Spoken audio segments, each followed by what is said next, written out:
반갑습니다. 자, 내과 최원장의 최원장입니다. 네, 안녕하세요. 아나운서 박가령입니다. 오늘 두 번째 출연하시는 소개 부탁드릴게요. 안녕하십니까. 장산 발음아치통증의학과 원장 조재흥입니다. 네, 반갑습니다. 저희 지난 시간에 제가 지금 안 좋은 목에 대해서, 경추 디스크에 대해서 정말 도움을 많이 받았어요. 운동하고 있습니다. 오늘은 저희가 어떤 주제를 오늘 또 택하셨나요? 또 원장님이 좀 힘들어하고 계시는 다 아파. 어깨 통증에 대해서 오늘은 좀 알아볼까 하는데요. 어깨 통증의 가장 많은 부분을 차지하는 질환이 바로 오십견일 것 같아요. 오십견에 대해서 오늘은 좀 설명을 해주세요. 오십견은 결국 50대에 흔하게 생기는 어깨 통증이라고 오십견이라는 이름이 붙었는데, 원래는 이제 여러 가지 이름이 있습니다. 유착성 관절낭염이나 동결건이라고 하는 원래 이름이 있는데, 말 그대로 어깨가 얼어붙은 것처럼 움직이지 않는다고 해서 동결건이라고 얘기합니다. 아, 얼었다고? 아무 이유 없이 생길 수도 있고, 아니면 작은 상처가 어깨에 생길 수도 있는데, 어깨 관절 안쪽에 그 상처에서 염증이 생기면서 염증이 점점 커지면서 어깨를 싸고 있는 관절막이 염증이 생기고, 시간이 지나면서 거기에 유착이라는 상처 같은 게 생겨서 굳어서 붙어버립니다. 그러면은 어깨를 움직이는데 상당한 제한이 있어요. 올릴 수도 없고 내릴 수도 없고 돌릴 수도 없고, 이런 증상이 좋게 되면서 통증도 있는 거를 오십견이라고 우리는 흔히 얘기합니다. 이름 자체가 오십견이니까 나 50대가 아닌데 오십견인가? 라는 또 의문을 갖는 분들이 있는데, 진짜 이게 50대만 생기는 건지. 흔히 생기는 연령대가 50대고 40대나 60대 다 생길 수 있습니다. 젊은 사람도 생기나요? 젊은 사람은 생길 수도 있지만 20대, 30대에는 잘 안 생겨요. 이것도 결국 나이가 들면서 우리 몸이 노화가 되면서 생기는 병이기 때문에 40대 넘어가서 생기는 경우가 대부분입니다. 제가 언제부터 아파졌냐면, 지금 왼쪽 어깨도 아프지만 무거운 내시경을 지금 한 20년 들었잖아요. 근데 오른쪽 어깨가 지금 제일 아픈데, 피지컬백 보세요. 거기 보면서 와, 갑자기 운동을 하고 싶은 거야. 밤 11시에 침대에서 누워서 보다가 내려와가지고 준비 운동 없이, 스트레칭 없이 갑자기 진짜 한 10년 만에 푸시업을 하기 시작했어. 근데 뚜둑 하는 거예요. 그 다음부터 한 지금 2, 3개월째 계속 아파요. 원장님, 이런 경우에 제가 듣기로는 오십견이라는 질환도 있지만 회전근개가 파열되고 이러면은 젊으신 분들은 아프다고 하던데요. 어디 파열되신 거 아니에요? 그 진료를 보고 있어요. 이제 파열된 건 아니라고. 네, 파열된 건 아닙니다. 초음파로 확인했을 때 파열된 건 아닌데, 일단 근육하고 인대가 좀 너무 무리를 해서 뭉치거나 단단해져서 지금 통증이 오신 거예요. 안 하던 운동을 해가지고. 원래 안 쓰던 걸 쓰면, 기름칠도 안 하고 쓰면 문제가 생깁니다. 그 넷플릭스 그 피지컬백 괜히 봤어. 회전근개는 어깨를 싸고 있는 힘줄들인데, 이게 끊어지면 본인 스스로 이렇게 올리기가 힘듭니다. 당겨줄 힘줄이 없기 때문에. 근데 남이 들면 또 잘 올라가요. 좀 올릴 수는 있어요. 그런 회전근개가 아니시고요. 근데 오십견은 굳어 있는 상태이기 때문에 본인이 올려도 안 올라가고 남이 올려주려 해도 아파요? 아프기도 하고 올라가지도 않아요. 동결이 되어 있는 상태라서. 저는 오십견은 아니죠, 그러면. 네, 잘 움직이시니까. 궁금한 게, 물리치료나 이런 것들도 도움이 되는지, 다른 보조치료가 있는지가 좀 궁금하네요. 단순히 근육이 뭉친 거는 약을 먹고 물리치료를 하는 것으로도 호전이 어느 정도 있을 수 있습니다. 말 그대로 근육이 따뜻해지면서 혈액 공급이 좋아지기 때문에 그 자체가 치유 효과를 가지고 있고요. 근데 문제가 되는 게, 보통 어깨가 아픈 이유가 있습니다. 많이 쓰시거나, 우리 최 원장님 같은 내시경을 많이 하시거나, 밤에 운동을 하시거나. 갑자기 운동하네. 원인이 해결되지 않으면 다시 재발할 수 있으니까 자기 생활을 한번 되돌아보시고 문제가 되는 게 없는지 파악해 보시는 게 중요할 것 같습니다. 요즘은 스트레칭을 하고 있는데, 그럼 스트레칭을 해도 되나요? 오십견에서는 필수적으로 스트레칭을 해주셔야 되고, 단순히 근육이 뭉친 것도 스트레칭이 상당히 효과적입니다. 회전근개 질환이나 이렇게 근육이 힘줄에 파열이 있을 때는 오히려 안 좋은 영향을 미칠 수 있는 방법이나 동작이 있을 수가 있기 때문에 담당하시는 주치의 선생님하고 상의를 해서 올바른 운동을 배우시는 게 좋겠습니다. 보통 요즘 유튜브가 너무 발달돼 있다 보니까 어깨 아프면 이제 검색을 해봐요. 어깨에 좋은 운동. 그런데 말씀하신 것처럼 더 위험해질 수 있으니까 운동법이라든지 이런 것들은 전문의와 상의를 꼭 해야 되겠다라는 생각이 들어요. 네. 오십견 때 하는 운동 있잖아요. 지금 한번 보여주실 수 있을까요? 그러면은. 어깨가 오십견이신 분들은 끝까지 안 올라갈 거예요. 그래서 최대한 올릴 수 있는 만큼 어깨를 올리시고, 손가락으로 벽을 짚으면서 최대한 올라갑니다. 그리고 몸을 앞으로 이렇게 숙여주시면은 어깨 앞쪽에 관절이 이렇게 늘어날 거예요. 이대로 한 10초 쉬시고, 다시 힘주고 10초, 10초씩 10번 꾸준하게 해주시고요. 또 이쪽을 늘려야 됩니다. 팔을 이렇게 수평으로 하고 최대한 할 수 있는 만큼 힘줘서 지긋하게 반동 주지 마시고 10초. 벽 같은데 어깨를 대고 손을 이렇게 올리시고 몸을 돌리세요. 어깨 앞쪽이 수평으로 이렇게 늘어나도록 10초. 수건을 이렇게 잡고 오른쪽 어깨가 아프면 이렇게 왼쪽으로 수건을 당기고 이 팔이 올라올 수 있게 오른쪽 어깨가 충분히 스트레칭 될 수 있도록 10초 반동 주지 마시고 쉬고 10초씩 10번 스트레칭 해주세요.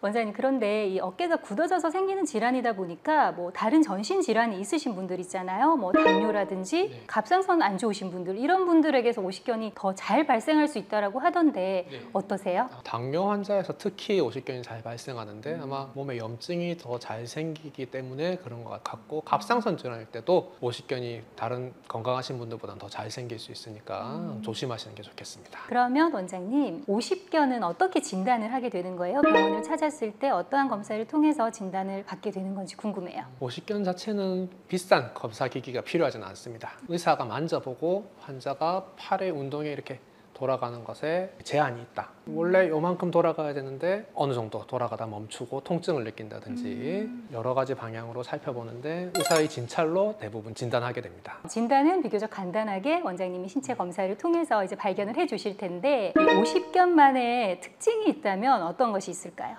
오십견은 보통 3단계로 나눠집니다. 처음에 염증이 생기면서 심하게 어깨가 아파오는 동통기, 통증이 심해지는 시기라서 이때는 밤에 잠을 못 잘 정도로 심하게 아프기도 합니다. 염증이 이제 가라앉으면서 유착이 생기고 어깨가 굳어지는 동결기, 이때는 통증보다는 어깨가 제대로 움직이지 않는 운동 제한이 주된 문제가 됩니다. 그리고 이게 시간이 지나면서 얼어붙었던 어깨도 녹게 됩니다. 이걸 해동기라고 하는데요. 서서히 어깨의 움직임 범위도 넓어지고 통증도 더 가라앉는데 한 2년에서 3년 정도 걸립니다. 치료를 하면 조금 더 이 기간이 짧아지긴 해요. 치료를 하지 않고 있어도 2년, 3년이면 호전되는 거예요? 어느 정도는 좋아지는데 완전히 돌아오진 않습니다. 그래서 본인 스스로 스트레칭이나 어깨 운동 범위를 넓혀주는 운동을 꾸준하게 열심히 하시거나 아니면 제대로 치료를 받으셔야지. 아까 그 알려주신 운동 그 계속 하시면 되겠네요. 예. 그렇다면 원장님, 그 병원을 찾게 되면 오십견의 치료 어떻게 하게 되나요? 초기에는 통증이 심하지 않을 경우에는 물리치료나 약물치료 같은 걸로 해볼 수 있는데, 물리치료나 약물치료로 잘 치료되지 않는 경우에는 환자에게 어깨 관절 안에다가 염증을 깔아앉히는 강력한 약물을 넣어서 염증을 최대한 빨리 깔아앉혀주면 환자의 통증도 깔아앉고 염증이 생기는 것도 방지할 수 있기 때문에 통증이 심하다면 최대한 빨리 주사 치료를 받으시는 게 좋겠습니다. 그러면 주기가 어느 정도에 한 번씩 맞는 게 가장 이상적일까요? 3개월에 한 번, 1년에 최대 3번에서 4번 정도 생각하시면 큰 부작용 없이 주사를 맞으셔도 괜찮습니다. 주사로 놓는다고 다 스테로이드는 아니니까 아마 원장님들께서 스테로이드 한번 놓고 또 다른 걸로 치료해 주시고 이렇게 좀 번갈아가면서 해주실 거예요. 스테로이드 말고도 다른 방법이 많이 있습니다. 어떤 방법이 있을까요? 지난 시간에 얘기했던 신경 차단술 같은 방법도 있고, 흔히 얘기한 프롤로 주사 같은 것도 프롤로 많이 들어봤어. 예. 인대를 강화하거나 신경의 부종을 줄여주거나 이런 방법을 쓸 수 있습니다. 그럼 통증이 있을 때 치료는 알겠는데 동결기? 그때 치료법이 또 따로 있을까요? 그때는 이제 통증은 어느 정도 가라앉았는데 운동 범위가 줄어들고 또 운동 범위 이상으로 움직이려고 하면 그때만 통증이 나타납니다. 가만히 있으면 안 아픈데, 이때는 운동 범위를 넓혀주는 본인 스스로 할 수 있는 스트레칭이나 이런 운동이 더 중요한 시기고요. 본인 스스로 스트레칭을 해서 충분히 회복이 되면 다행인데 또 운동을 또 열심히 안 하세요. 평소에 안 아프니까 안 하실 것 같아요. 굳어 있으면 또 불편하긴 하시거든요. 이런 경우에는 어깨에 마취를 해서 의사가 직접 움직여서 굳어 있는 걸 풀어주는 도수 조작법이라는 방법도 있습니다. 마취를 하면 환자는 느낄 수 없고 또 근육이 어느 정도 이완돼서 풀리기 때문에 의사가 이제 그 상태에서 여러 방향으로 어깨를 돌리면서 굳어 있는 관절을 풀어드리는 방법. 그거 좋다. 예, 마취과의 또 특성을 살려서 안 아프게 해서 이렇게 해주시니까. 방금 말씀드린 게 도수 치료가 아니고 도수 조작술인데 환자의 어깨를 조작해서 이렇게 움직여서 풀어주는 방법. 치료법 중에 하나다. 일반적인 도수 치료는 아니다. 네, 오늘 이 시간에는 장산 바른마취통증의학과의 조재영 원장님과 함께 오십견의 진단과 치료에 대해서 자세히 살펴봤습니다. 원장님 끝으로 하시고 싶은 말씀 있으시면 부탁드릴게요. 어깨는 우리 몸에서 제일 복잡한 관절입니다. 여러 가지 근육이 어깨를 움직이는데 관여하고 있고 어깨의 움직임 범위가 우리 몸에서 어떤 관절과 비교해도 가장 많은 범위로 움직일 수 있기 때문에 여러 가지 질병이 생길 수 있고 그 질병을 구분하는 데 큰 어려움이 있습니다. 질병이란 건 일단 진단이 제대로 되어야지 제대로 치료를 할 수 있기 때문에 저희 병원에서는 근골격 초음파나 엑스레이 여러 가지 진단 장비를 가지고 정확하게 질병을 진단해서 거기에 맞는 여러 가지 치료 방법, 관절 주사나 뭐 신경 차단술, 도수 조작술 여러 가지 방법으로 최대한 안전하고 부작용 없게 어깨 관절을 치료해 드릴 자신이 있습니다. 이전 편에 말씀드렸지만 또 개근백병원에 임상 교수도 하셨고 고려병원에서 또 장기간 이런 또 중환들을 많이 보시던 실력 있는 원장님이시라 저도 이제 믿고 진료보고 있고 그래서 앞으로 이 새로운 병원에 많은 발전이 있기를 기도하겠습니다. 예. 저희 그 병원 한번 둘러볼까요? 네. 예, 그래요. 병원 투어 갑시다. 여기 수치료실이라는 거 보니까 물침대 뭐 이런 거예요. 대리하는 환자분들이 사용하시는 거예요? 네. 치료용은 아니죠? 네, 치료용은 아닙니다. 한번 누워보세요. 지난번에 제가 했으니까. 물소리 나요. 여기 종아리를 막 풀어주는데요? 위에서 아래로 왔다 갔다 하면서 네.